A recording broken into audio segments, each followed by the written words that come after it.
देखो, सबसे बड़ी दिक्कत जब हमने बनाना शुरू किया ऑनलाइन में और अभी रिसेंटली कि सर क्वेश्चन के ब्लैंक पीडीएफ दे दो।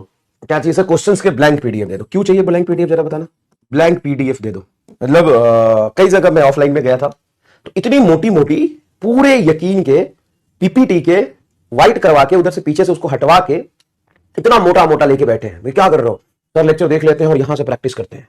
हाँ, मैं पटना गया था, मोतिहारी गया था, तो वहां पे बच्चे क्या कर रहे हैं, है ना, क्या करते हैं।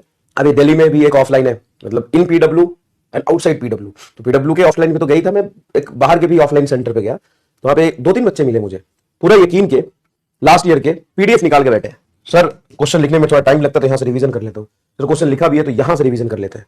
चलो ठीक है, तो टाइम लगता है बिल्कुल, तो बहुत बेसब्री से इंतजार था।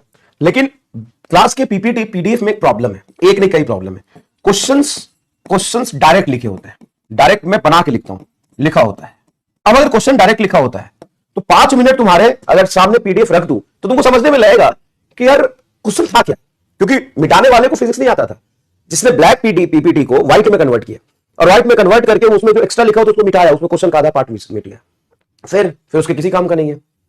हाँ, 70% 80% क्वेश्चन उसको समझ में आ जाएगा, लेकिन जो मैं खुद हाथों से सवाल लिखता हूं उसका क्या करोगे?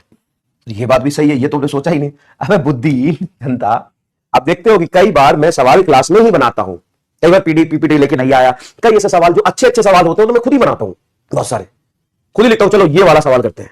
अब ये वाला जब सवाल करते हैं तो उसमें जो ब्लैक से व्हाइट में कन्वर्ट किया जिसने और चीजों को मिटाया, उसमें क्या मिटाया क्या छोड़ा उसको खुद ही नहीं पता था फिजिक्स, तो गड़बड़ कर देता है ना गड़बड़ कर देता है।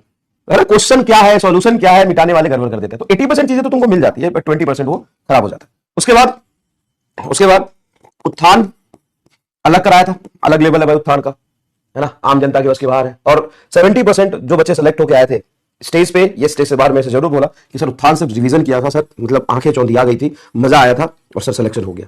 उसके बाद यकीन प्लस, है ना, उसके बाद मेरा असाइनमेंट, ये सारी चीजें। तो मैं सोच रहा था कि ठीक है, सारे क्वेश्चन को जैसे थ्योरी तो होता ही है बच्चों के पास, बच्चे भी लिख लेते हैं, मेरी इजी भी होता है, इसको करूं तो मजा आए। मतलब आसान काम करने में मजा थोड़ी ना आता है, वो ब्लैक को व्हाइट कर दिया, व्हाइट को उसमें सॉल्यूशन मिटा दिया, उसमें मजा नहीं है। तो क्वेश्चन जो डायरेक्ट लिखा होता है उसको हटा के क्वेश्चन कंप्लीट करा। क्या करा? क्वेश्चन कंप्लीट करा, प्रॉपर थ्योरी लिखी, कंप्लीट किया, प्रॉपर थ्योरी लिखी, उत्थान के क्वेश्चन लिखे, यकीन के क्वेश्चन लिखे, और मेरे जो असाइनमेंट थे उसके क्वेश्चन क्लब किए। उसके बाद ये सभी को मिला के सीक्वेंस बनाया। ऐसा थोड़ी ना कि किसी को कहीं से मिला दो तो तू भी मिला लेगा, सीक्वेंस बनाया। और सीक्वेंस बनने के बाद तब ये जाके बना मिस्टर फिजिक्स।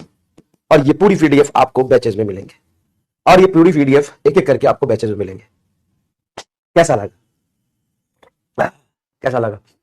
मतलब सबको सीक्वेंस में पहले सजाया ना। उत्थान के अलग कंटेंट थे, यकीन प्लस के अलग कंटेंट थे, असाइनमेंट के अलग थे। इसमें जो डायरेक्ट क्वेश्चन लिखा हुआ था उसको फिर से क्वेश्चन पूरा लिखा, पूरा किया क्वेश्चन, और क्वेश्चन पूरा करने के बाद उसको सीक्वेंस में बनाया, और ये बन के जाके बना मिस्टर फिजिक्स।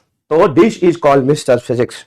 और इसका प्रोमो आपको आज शाम को या फिर शायद कल देखना मिल जाएगा। सबसे पहले शुरू करेंगे बेसिक मैथ एंड ऑल। तो क्या यहां से रिवीजन करना इजी होगा? खुद बताइए। इसका नाम मिस्टर फिजिक्स रखे कि कुछ और रखे? मैंने ऐसे ही बोल दिया मिस्टर फिजिक्स। बहुत मेहनत लगी इसमें, 6-7 महीने लगे। बाकी कामों के साथ साथ ये धीरे धीरे कर रहे थे अपन। 6-7 महीने लगे, तो 6-7 महीने आप ही का पीपीटी। तो भाई मैंने क्या बोला, इसको सबका सॉल्यूशन भी तो नहीं होता ना। कई बार देखते हो कि क्वेश्चन करा दिया, होमवर्क दे दिया, अब क्वेश्चन इस स्लाइड में है, सॉल्यूशन अगली स्लाइड में है, तो बहुत दिक्कत होती है। और पूरी फिजिक्स आर पार होती है भाई, बेसिक मैथ से लेके वेक्टर से शुरू करके और सेमीकंडक्टर तक जाना। डॉक्टर्स फिजिक्स नाम रख दो, डॉक्टर्स फिजिक्स रख दो, ठीक है। तो ये बनाया पहले 6 महीने की मेहनत है ये। इसको सीक्वेंस में बनाने में बहुत टाइम लगी है, सबको अरेंज करने में बहुत टाइम लगी है। फिर जब सब बहुत चीजों को अरेंज करते हैं ना तो उसमें टाइपिंग मिस्टेक्स भी हो जाती है बहुत सारी। तो ये आपको मिलेगा, इससे आपको रिवीजन करना बहुत आसान हो जाएगा, क्योंकि वो सारे क्वेश्चंस आपको मिलेंगे, आंसर की के साथ मिलेंगे। आंसर भी मिसिंग था तो सीक्वेंस में उसके आंसर की भी बनाया है, सबका आंसर की भी बनाया। अब तुमको ब्लैंक स्लाइड कैसे मिल जाएगा, आंसर की कहां से मिलेगा?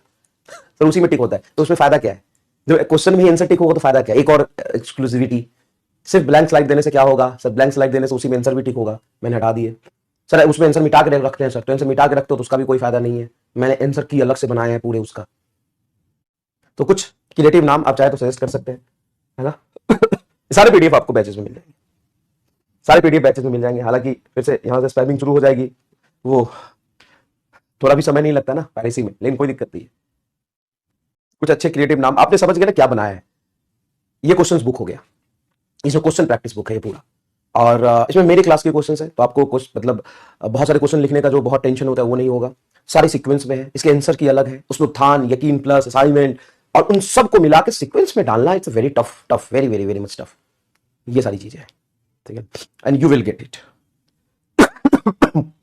चलिए, तो भाई साहब यहां पे ये चीजें हैं, देखो, तो ये